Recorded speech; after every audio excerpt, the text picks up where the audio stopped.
Okay, my name is Rich Dolinger. I own a company called Straight Edge Tile. I'm a tile setter. I guess I've been vegan since high school, like since 88, 89. I kind of got into it through the punk rock scene. The bands I was listening to and a lot of my friends growing up in the Washington, D.C. area, the music scene was very activist. A lot of people were straight edge, meaning we didn't drink or smoke, and then eventually we got into vegetarianism, and some people got into like Eastern philosophy, Eastern religion, Hare Krishna, and it all kind of built on that, I guess. That's interesting. Because it seems like somebody would think that kind of music would be a little bit the opposite. DC was kind of unique. I think in New York and LA and London, it was more nihilistic and party and costumes, but in DC it was more philosophical punk, I guess. It was like more internal and more stepping out of, being out of step with the way the mainstream was, and, living an alternative life, I guess. Now, how did you get into this, though? Were you just listening to the music, or were you a musician? Were you going to the shows? Yeah, I was going to shows. I started off listening to, I guess, heavy metal music, and then I liked more aggressive, the more aggressive music I could find. Like first I was into like hair metal, then I got into like thrash, and then punk rock was just more extreme. So I was always looking for something more extreme, and also punk was more accessible. Like if you went to an Iron Maiden concert, you never meet the guys in Iron Maiden, but if you go to a local punk show, you're gonna meet the bands. There was no real backstage. It was just like people were hanging out, and then they walk from the crowd to the stage, and then after the show they walk back into the crowd, and then you have more access to the musicians, I guess. And DC was a small scene, so we all became friends pretty fast. At what point did you realize there was a vegan message, and how did you come to realize that? I remember we had a band, and we were looking for a bass player. We were into the straight edge scene, so we were like, we didn't drink, we didn't smoke. So we put an ad out saying we were looking for a straight edge bass player. So the bass player called us and said, well, I'm straight edge, but I'm not vegetarian. And we were like, that's all right, we aren't either. I didn't realize that was a part of it. Yeah. So I knew like bands were talking about it. Like the punk scene has had vegetarian bands since the early 80s. So it's always been a part of the culture, but I guess I was just getting involved, so I didn't really know about it. I didn't buy into the vegetarian aspect of it until maybe a year later after, I don't know, it's hard to explain. But yeah, I just heard about it through the music scene. I realized, I see a lot of the straight edge kids are now vegetarians, so it kind of inspired me to think about it. So it sounds like you're maybe more doing that because that was the thing other people were doing. Was there any other reason to be doing it for you then at that point? Well, it's definitely animal rights, but I felt like, that's the only reason I would do it. Same reason I was straight edge. I was like, I don't really like the party scene. I'm not really that's not part of what I was interested in. Mm-hmm. So it was cool to meet kids who were straight edge that didn't party, and I was like, that's cool. We just skate, we go to punk shows, we start bands, and that was enough. And bands would write songs about vegetarianism, and it would be convincing, and I'd be like, yeah, it makes a lot of sense. I remember in high school I wrote a vivisection piece in my biology class, and I didn't have to do the test or whatever, like when you have to cut open the worm or the pig. I got out of it because I told the teacher I was vegetarian. It was definitely an animal rights thing, but I think the punk scene educated me on that. How did you know that animal rights violations were even occurring? Through the lyrics of these songs? Yeah, through the lyrics of, this band says "Go Vegetarian" on the t-shirt.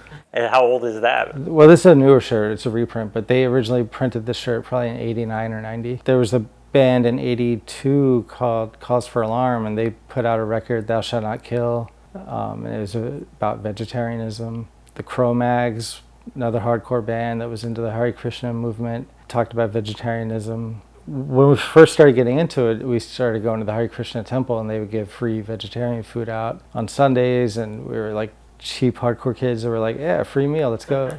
And it was good. There was a lot of straight edge bands in LA. in the late 80s, like Instead, Inside Out, Chain of Strength. There was a big hardcore, straight edge vegetarian scene out there. Do you know who Moby is? Oh yeah, Moby for sure. Yeah, he's got a tattoo kind of like you. He was a part of the hardcore scene before he became like a pop singer. There you go. Yeah. And he grew up with the guys in Youth of Today in Connecticut and used to go to all the shows at CBGB's and was a part of that scene and probably got into it around the same time these guys did. I met him a few times in LA and we bonded over hardcore and punk. A band called Underdog or Into Another. The singer, Richie, he actually has this tattoo very similar and it inspired me to get this one. Oh, cool. But he was the first person I saw to get like vegan tattooed down his arm, and I thought that was awesome. How old were you when you got that? 22, maybe 21. Okay. Yeah. I remember when I first got it, everybody was like, "Oh, what happens if you choose not to be vegan eventually?" And I'm like, oh, "I'll just cover it up or whatever, you know." Like, but you know, I've been vegan ever since I was a teenager. So You've mentioned the word vegetarian a lot. At what point did it go from vegetarian to vegan? I think it was like a month after I Pretty quick. yeah. I think at first I was like, "Yeah, I'm not going to eat red meat," and I was like, "That's dumb." And then at one point I was like, "All right, I'm not going to eat dairy. I'm not going to support the meat industry at all, meat and dairy industry." So about a month after I decided to become a vegetarian, I just thought it made sense to cut it all out. And it was kind of funny, like I bought a milkshake at McDonald's, and I was like driving down the road, and I'm like, I just called it a shake. I was like, "Yeah, I'll get a vanilla shake or whatever." And I was drinking, and I'm like, "Oh, milk shake!" Like I realized it was. So that was the last time I purposely had milk was when I bought the McDonald's milkshake. And then what year was that about? It was like 88, 89. And there's a ton of my peers who are still, that got into it when I got into it, and they're still vegan and still into it. Yeah. Is it hard being vegan in construction? In LA, it was easy. Out here, I mean, it's cool. I always say Wilmington is kind of like a small version of Los Angeles. Like we have like a Whole Foods, we got a Trader Joe's, we got 3 vegan restaurants. Well, we used to until recently. It's like everything LA has, but on a smaller scale. And Tidal Creek is always like a good place. The health food store is always a good place to get, vegan lunch or whatever. Yeah, and it's a small town, so it's easy to get everywhere. And you probably bring your own stuff sometimes? Yep. Did the guys ever give you a hard time? I work a day job at a pool company where I tile the pools. That's my main business right now. Like once a year, twice a year, they have Employee Appreciation Day where they bring a caterer in, and every time they forget to ask for vegan stuff. Oh, man. And there's 2 vegans that work with me. One girl works in the offices, I work in like the factory. So we always bond over like, yeah, they don't appreciate us on Employee Appreciation Day. But I know it's out in Leland. It's not the most progressive part of the world. So I come prepared. I always bring food. Yeah. I survived the 80s. Yeah, nice. When all we had was like, we didn't have Boca burgers. I don't even know what kind of veggie burgers we had back in the day, but we had like tofu ice cream and I mean, raw tofu was like the closest thing I could get to a veggie burger back then. Yeah. Now as a teenager, I guess we're pretty invincible and we can live off of bread. I was definitely not a healthy vegan. I was just, luckily I grew up in DC, so I got to explore a lot of ethnic restaurants. Like I discovered Ethiopian food and Indian food, and there was a lot of vegan options there. There's a place called Burrito Brothers that a friend of ours used to work at, and they had vegetarian beans, and it was the place where we could all go and eat. There was a local health food store near my house, so I would go there and buy whatever they had. My Vietnamese friend used to tell me, like, when we started getting into tofu, he was like, "Oh, my mom buys tofu at the Asian market, and she gets out of a bucket and it's like 50 cents. And we're paying like $2.79 for a block that's in a plastic package, but he's like giving me like, "Oh yeah, my mom just buys it in bulk and it's cheap." And so that's how I discovered how to get like cheap tofu back in the day. So you've eaten tofu for a very long time. Yeah. Well, yeah. So my company is not that progressive, and the owner of the company is into like hunting and fishing and all that stuff, and totally like not into vegetarianism at all. So we had him over, and I made one of my favorite dishes. It was called Rasta Pasta Primavera, and it was from Native Foods. I don't know if you ever ate at Native Foods in LA, but it's seitan marinated in a jerk sauce that I make, and basically just pasta and red sauce and pesto on that. But the main flavor is the seitan, and he was apprehensive about coming over. He's like, I'm not expecting it to be that good, but he actually loved it because it's like super flavorful, and it was just a big healthy meal, like lots of cauliflower and broccoli, and the seitan was seasoned perfectly, and yeah. So it sounds like you're pretty skilled in the kitchen. We had to learn how to cook. When we first moved to Wilmington, there was no Ethiopian food, there was no vegetarian restaurants, so we were like, all right, we have to learn how to make this stuff. Because in LA, we're spoiled. We can just go and get everything, anything we want. So we bought cookbooks, this is 2004, before, the internet was around, but not every recipe was online. So we have a collection of vegetarian cookbooks that we've all tried something from. I saw the veganum. Well, how do you say it? Veganomicon. Veganomicon. Yeah, that's a mouthful there. It's like the Necronomicon. Yeah. And nowadays, I don't even touch those books anymore because you can just like Google a recipe. Yeah, no doubt. Now they're collector's items. Nice. They just look cool. Yeah. Have you had any like chronic diseases that have developed over the years from being vegan? I don't think so. I'm probably B12 deficient, so I take that supplement. But no, I'm pretty healthy. Aside of soy, what is another staple that you've kind of depended on since you've been doing this so long? I eat a lot of beans and rice. I love Mexican food, beans, rice, avocados. Like keep it simple. I would try to avoid, Beyond. Well, I don't want to name names, but I try to avoid like the fake meat, and just eat quinoa, beans, rice, tofu, whole vegetables. Wholesome. Because you can flavor it. Use all the spices you want and flavor it however you want. But I just like to eat things that are natural and whole. And have you always been that way, or did you kind of go into a junk food phase at all? Oh yeah, when I first got into vegetarianism, I was like, it was the dark ages. There was not a lot of options. So as soon as the options started coming, I was like, let's try this. Let's try the vegan cookies. Let's try the vegan croissants. Let's try the veggie burgers. Let's try the vegan. They got vegan ice cream now. That's awesome. So you had to try everything. Every single kind. Yeah. And now I'm like, all right, we've been, it's been around a long time, so it's not as exciting. Yeah, it's not a novelty anymore. Yeah. I was kind of interested and excited about Impossible and Beyond when they came out, but then I'm like, you can't really eat it every day. Do you find those things even as tasty as black bean burger or falafel? Oh yeah, I love veggie burgers that have vegetables in them that you can see. Yeah, me too. I'd rather just eat whole foods. Right, or a tempeh or something like that. Yeah, that's great too. The Sea Level has a really incredible tempeh Reuben. The Reuben, yeah, with the sauerkraut and all that, or the kimchi, yeah. Yeah, I get that every time I go. Nice. That was the first thing I got when I went. I feel like veggie burgers and veggie dogs are good for cookouts. Like if you're going to a party or cookout where there's going to be regular hot dogs and burgers, you can kind of participate and bring a veggie burger or a veggie dog. And it's kind of like it's a treat, but it's not like nourishing. It's still junk, but sometimes when, I don't know, it just seems like maybe you don't want to stand out. The occasion calls for it. But I don't know when was the last time I had a veggie dog. Yeah, a not dog. Tofu pups. Yeah.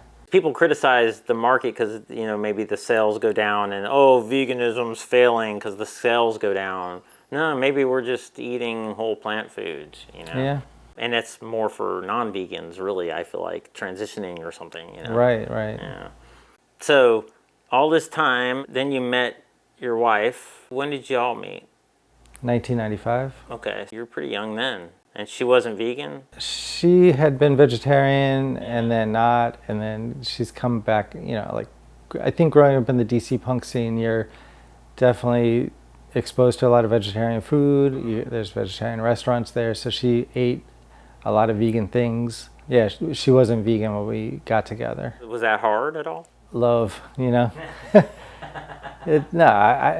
like I wasn't really like, I didn't have like I'm looking for a vegan wife, or I wasn't looking for a girlfriend at the time. It's just I met somebody who was awesome and we loved hanging out, and it didn't matter, she could do whatever she wants. And so it wasn't, and we didn't really live together for the first couple of years, so it was she does her thing, I do my thing. And then when we moved in together, I don't even think it was that hard. It wasn't like she was cooking meat at home. She would eat it when she goes out. Meat or? Yeah, dairy or whatever. Dairy, yeah. Liquid meat. Yep. Yeah, but she wouldn't really bring it in the house. And it wasn't because of me. It was just she didn't really like cooking it, Mostly cheese, I guess. The butter sauce and stuff like that. Yeah, she wasn't like strict or whatever. So you didn't let it get in the way of your relationship at all, and that's cool. And we kept a vegan home. Yeah. She always said, it's a vegan home. Like, she never really brought stuff into the house, but if she was out, and she would get a cheese pizza or something like that.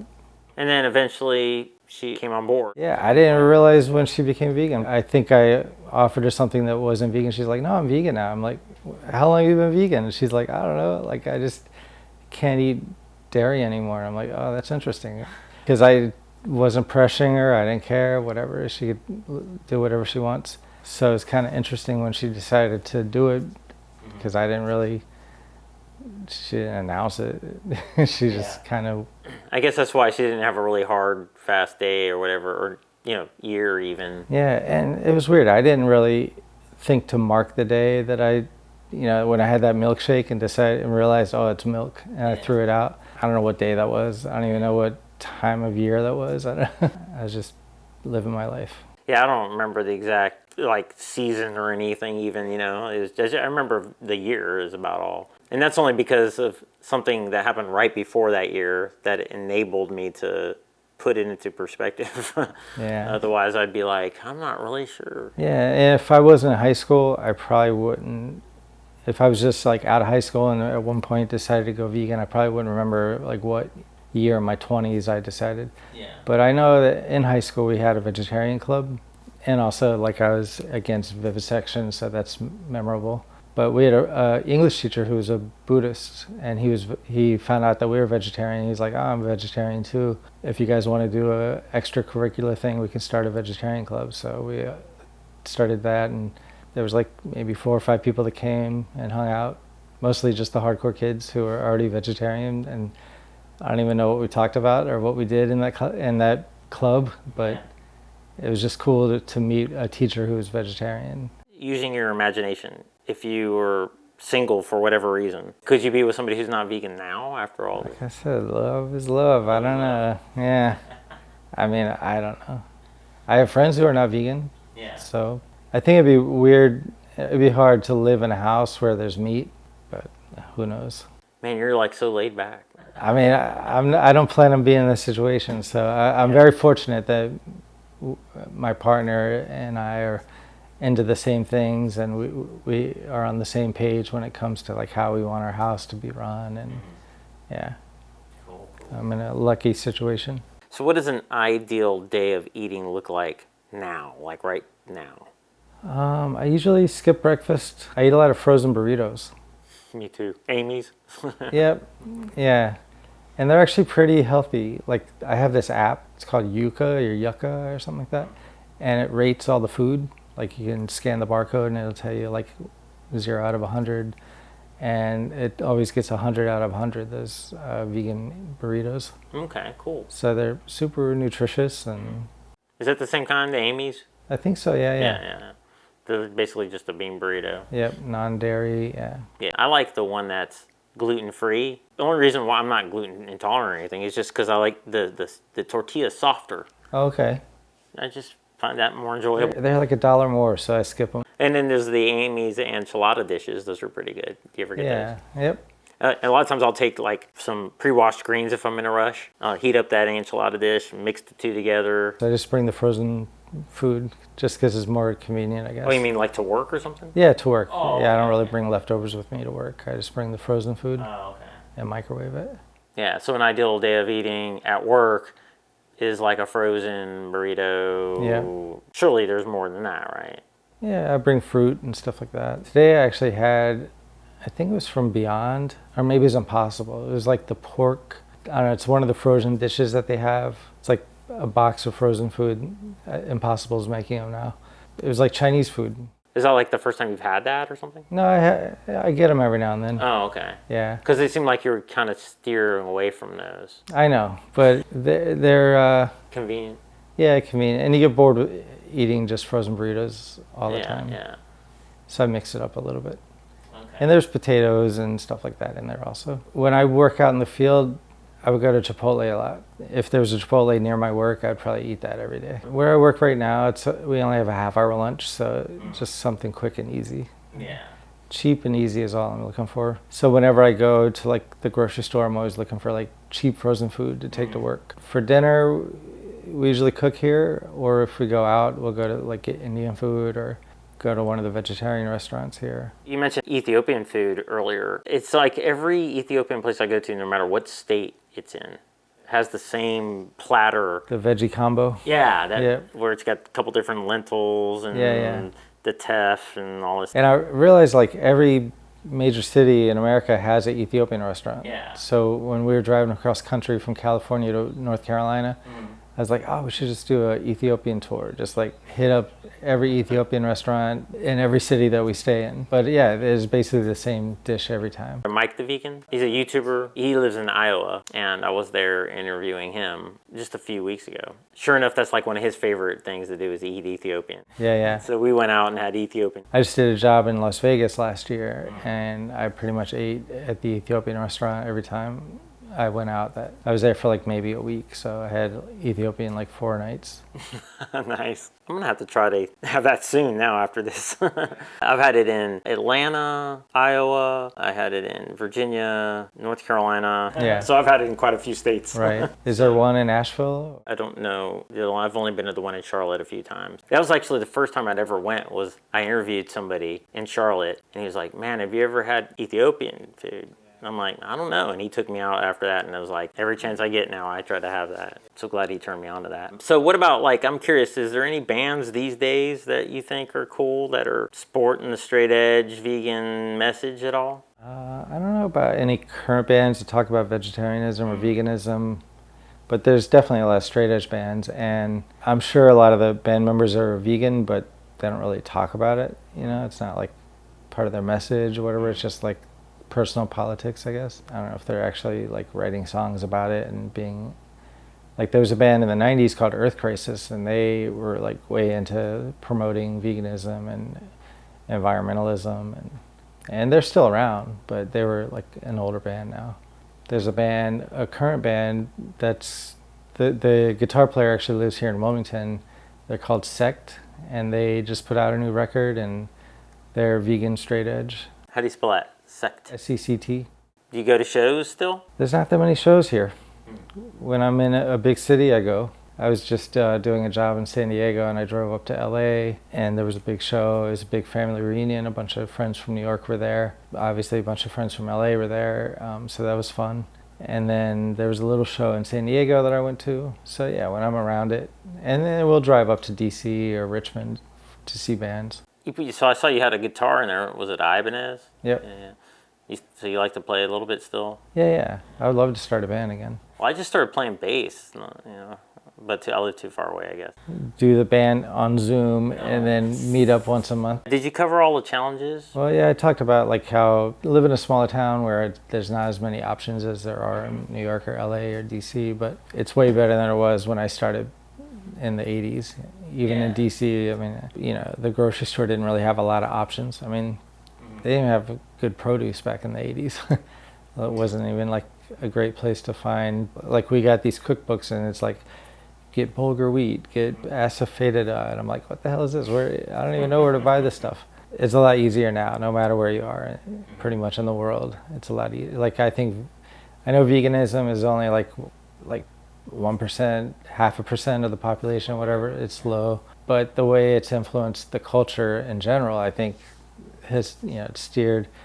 The options are out there. Like it's easier to be vegan now. I mean, it's easy to be vegan anywhere. So do you feel like, having been vegan all this time for so long, that the world is moving in this direction, at least in a significant enough pace to be excited about? I mean, we're living in a world where people are driving cars and producing plastic, and I just have to worry about me, and it's kind of like my personal thing. I look out for myself and I do what I think is right for me, and it is inspiring to see that vegetarianism is part of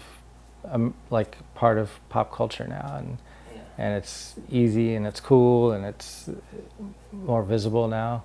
Will we ever be at 50% or 70% or 80% of the population? I don't know. I don't even know if it's feasible.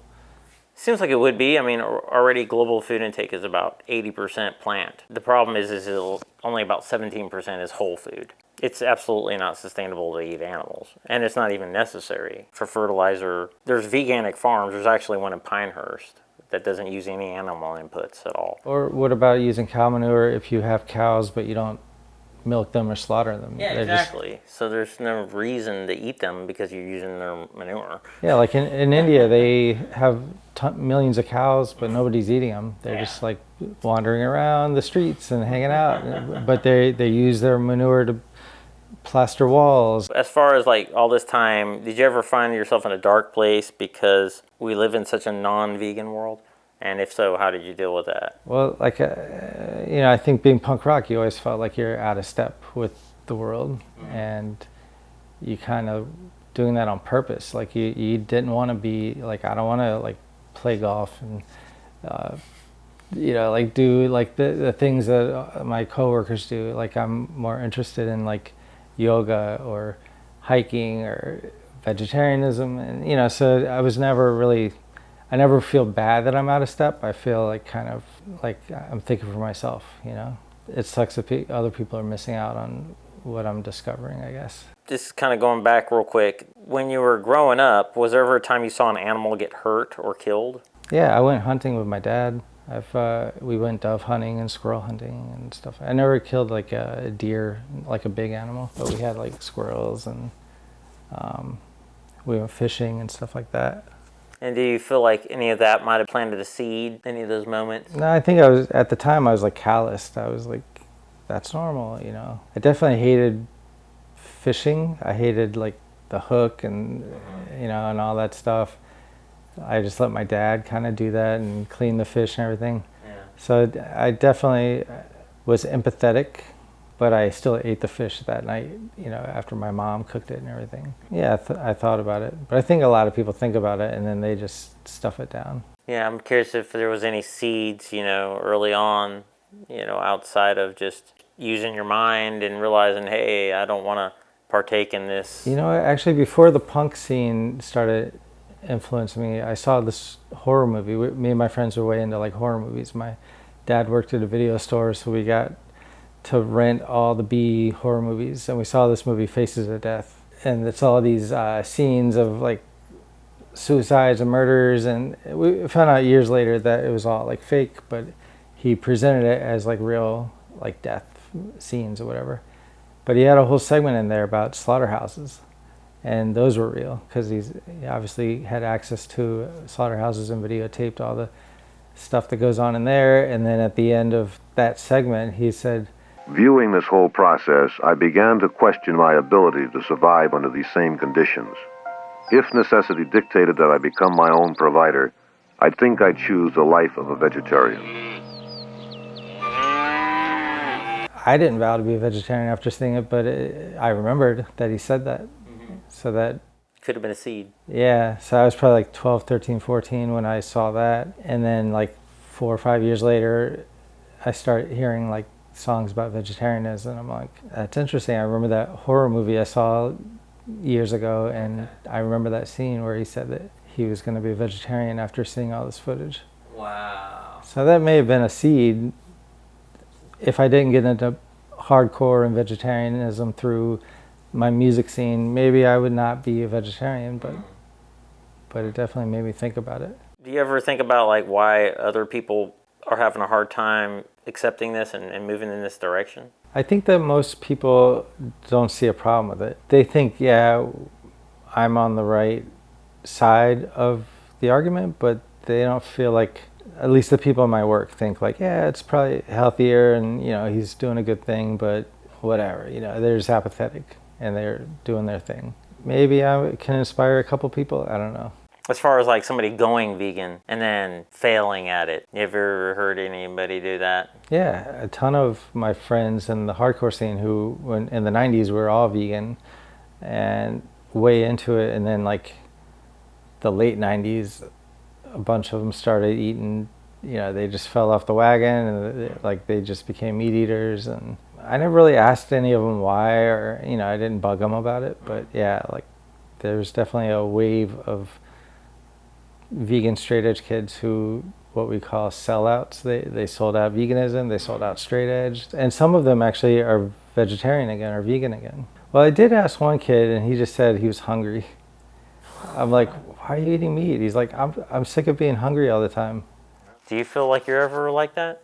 I was like that. My mom said I was like that even when I was a kid.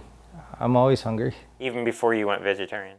I just have a Insatiable appetite. fast metabolism, I guess. I could eat all day. Sadhguru once said, not that I enjoy quoting him, just one thing that he said was kind of cool, and that's, you know, we could probably solve most of our problems if we just go to bed hungry, because people are just over consuming. Yeah, hunger is not an emergency is what IF people say, you know. Intermittent fasting people. Yeah. You got any quotes maybe from bands that are cool, that are something to think about or resonate with kind of what we've been talking about? There's a band called Gorilla Biscuits, and they had a song called Cats and Dogs. It's basically talking about the hypocrisy, like we would never eat our cats and our dogs, but we don't have a problem putting other animals on our plates. The song was just trying to be a subtle way of making people aware of what they're eating and asking the question, like, yeah, why don't we eat our cats and dogs? And I thought that was a pretty clever way of bringing up the subject matter without just yelling at everybody.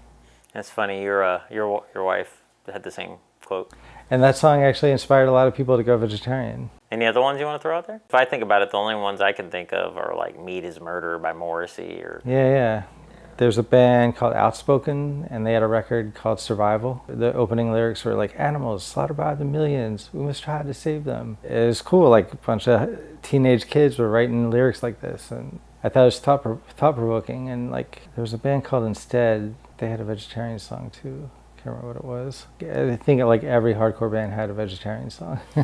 Now, do you do anything on the internet at all? Like, are you online, social media? Facebook and Instagram. Can somebody look you up there? Do you ever put any food pictures up or anything like that? Yeah, me and my wife do Just Plain Vegans on Instagram. And I think it's mostly to inspire like our friends or our family members who always ask like, what do you guys eat? So we show how we make what we eat.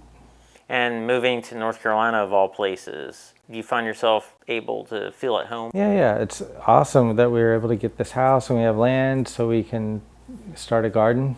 I've never had a garden before, you know. Living in an apartment in LA, you know, you couldn't really grow anything. So this is awesome. So as far as like the culture here, though, being, you know, incredibly different, you don't feel too out of place? No, we're finding our people. We go to yoga studios and meet like-minded people that are into like weird ideologies, and you know, there's definitely a lot of weirdos here that I feel like make the place interesting. There's artists, there's musicians, there's yogis. We came here because Shauna went to grad school here, and it was on the beach, and you know, it kind of, we had no idea what Wilmington was like. But when we first moved here in 2004, we opened up an anarchist punk rock bookstore called Rebel Books, and it was kind of like a beacon. Like we were like, all the people that were interested in the things that we were interested in found us there, and we ended up bringing authors to town. And we found out about a vegetarian cookbook author in Chapel Hill, and she was a part of the Farm back in the 70s, and she's been cooking vegan. Oh, in Tennessee? Yep. Summertown. Yeah.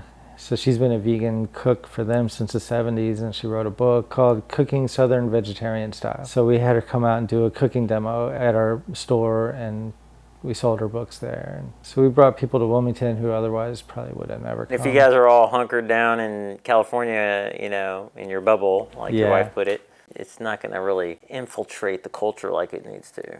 Well, that's a good thing about music, is it'll spread. Kids all over the country were buying these records that were talking about vegetarianism and straight edge and environmentalism. And so even if you're in a small town in the middle of nowhere, you could find a band that has something interesting to say online now. I know a few people who are into like Fugazi and Bad Brains and stuff like that. Yeah.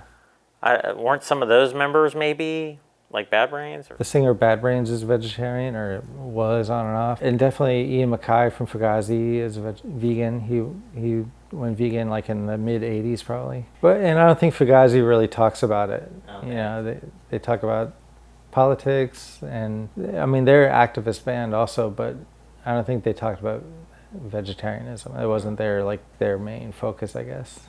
It was just his personal politics. But look up Ann Jackson. She's the cookbook author that did Cooking Southern Vegetarian Style. Her husband he used to work in the 70s, he worked for a company called Erewhon, which is now a ridiculously expensive grocery store. But they were the first health food distributors in the United States, and they had a tofu factory. They were producing tofu out in San Francisco and distributing it all over the country. And so they have an interesting, like they've been a part of this stuff for, you know, since the 70s, way before us. Nice. And that's the book right here if you want to hold it up. Oh, yeah. Looks like you had a lot of bookmarks in it. Yeah, Ann Jackson. Sorry, Miss Jackson. Woo. And then any other resources you want to get out there, that might be a good way of wrapping it. Cool cookbooks or movies or documentaries. I mean, I guess the documentaries, the documentary trend that's been around for the last 5 or 10 years, I guess it's great because a lot of people are exposed to it who otherwise wouldn't be.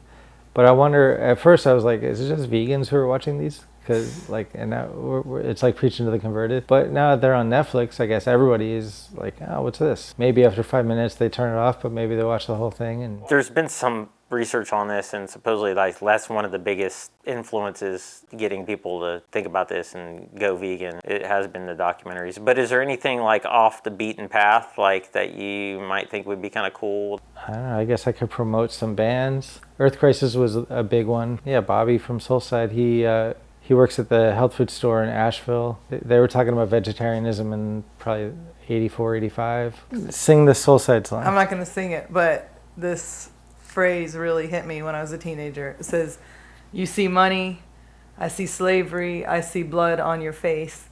You see food, I see murder, I see blood on your plate. That really had a big effect on me as a teenager. And then I introduced it to you, I think, years later when we met. Yeah. Well, you two seem to be happy and enjoying your veganism together. And it's also worth mentioning, I don't know if it's appropriate, but, you know, I guess some say it's even better for sex life. Come on over, Shauna. I don't really know any different. You know, they say that's like one of the first things to go is... That's what John Joseph said. Meat causes impotence or something like that. Well, it was even in Game Changers, the urologist Aaron Spitz. You were in a band, traveling, touring at one point, right? Yeah.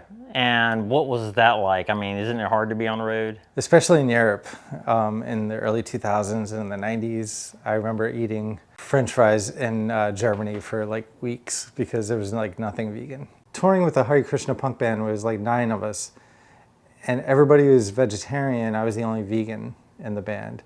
We played this one show in I think it was Berlin. I think the promoters, just to fuck with us, they left us like a raw eggplant just on the table, like all right, enjoy. On our rider, it said it was supposed to be like 9 vegetarians and 1 vegan, but they messed up and said it was 9 vegans and 1 vegetarian. So we got a lot of vegan food because of the mistake.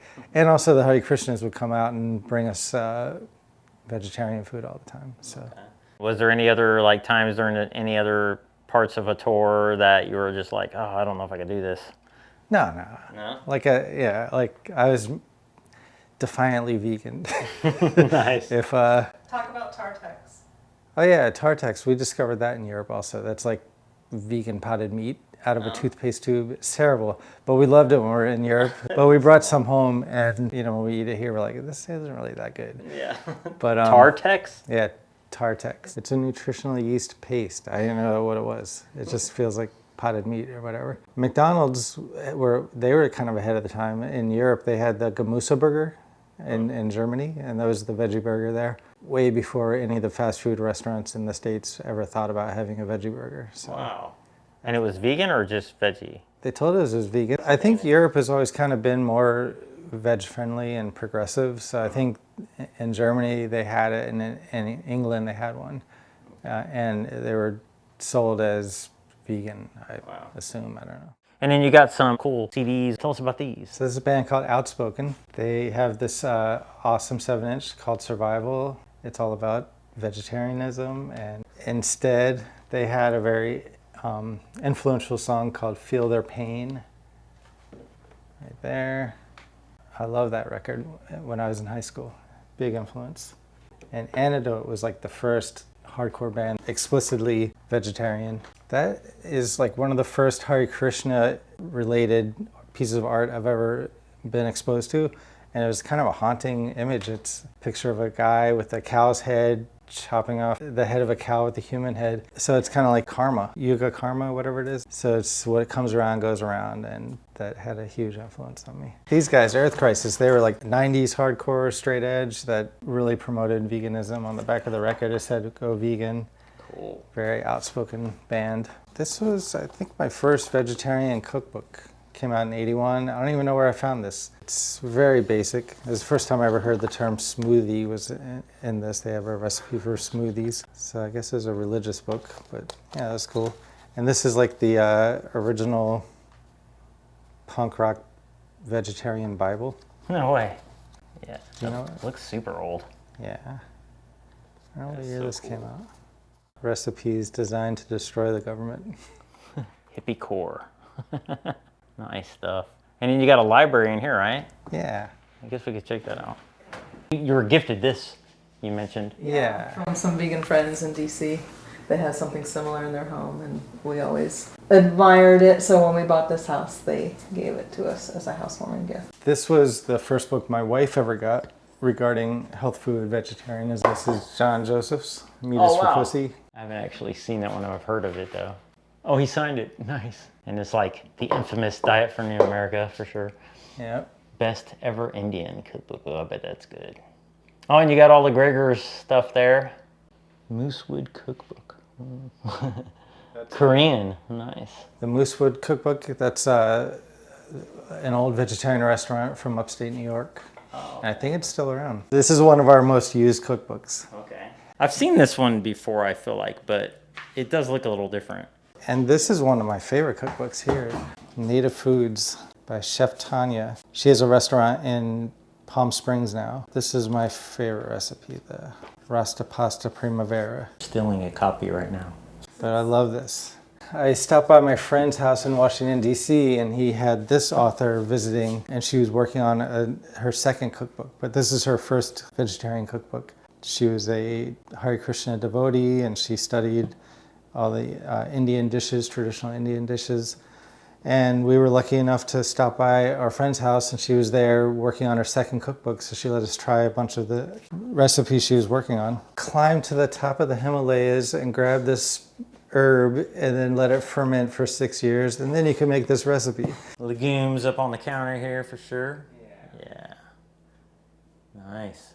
Rich and I co-authored this oral history of a punk venue in Washington, D.C. called the Safari Club. So the book is called Live at the Safari Club. And we got quotes from over 200 members of our community telling the story of this very active club from 1988 to 1998. But we also got a quote from Ingrid Newkirk, the founder of PETA. And we found out that the building that this club was housed in actually held a chicken factory in it 8 years earlier. And Ingrid told the story about how PETA held their first protest outside the place in 1980. So this building had a long history of animal rights before we even knew it. That This, book looks familiar. yeah, and that was a very popular vegan, vegetarian cookbook in the 80s and 90s for all the punks. And then Bhagavad Gita, of course, because there was this whole Krishna core influence in our punk scene too. It was very much a part of our vegan journey. And we were psyched to get Ingrid involved. Oh yeah, and she signed it. Wow, neat. And this is like something that's available online, right? Yep. And It's in record stores, bookstores, independent bookstores, record stores, and online. Does it talk much about veganism in general, or is it just like? Well, I made the point that coincidentally it was the home of the first PETA protest, and 8 years later it was like the hub of the vegetarian movement in DC. Yeah, so I mean it's mentioned. What year was that about? 88. Yeah, I started booking shows here in '88, not knowing that it had a PETA connection. Wow. And Rich went to a lot of the shows that I booked, but I didn't meet him until years later, '95. But the club continued until 1998 when it burned down. How did it burn down? It's mysterious, Oh. under mysterious circumstances. But now it's a pile of rubble for sale for millions of dollars in a trendy neighborhood in DC. That is a cool photo. Yeah. Where did you get that photo? Joe Wangandanda, he shot that photo. Oh wow. It's a band called Underdog who had very animal rights Message. lyrics. Yeah. Gorilla Biscuits, they were mentioned when Rich was probably. Yeah, you mentioned them. I too. mentioned them, yeah. Oh, yeah, show the picture of you. That's me. That's Rich singing with them at what age? 89. What? That's you with the Gorilla Biscuits? That's me. That's a singer. Oh, that's tight. That's him on stage. That's Rich in the singer's armpit. That is a cool book. Mm-hmm. That's a nice coffee table book. Yes, that was the idea. This is what it looks like now, the club. And you both have We both have went history there. there. Yeah,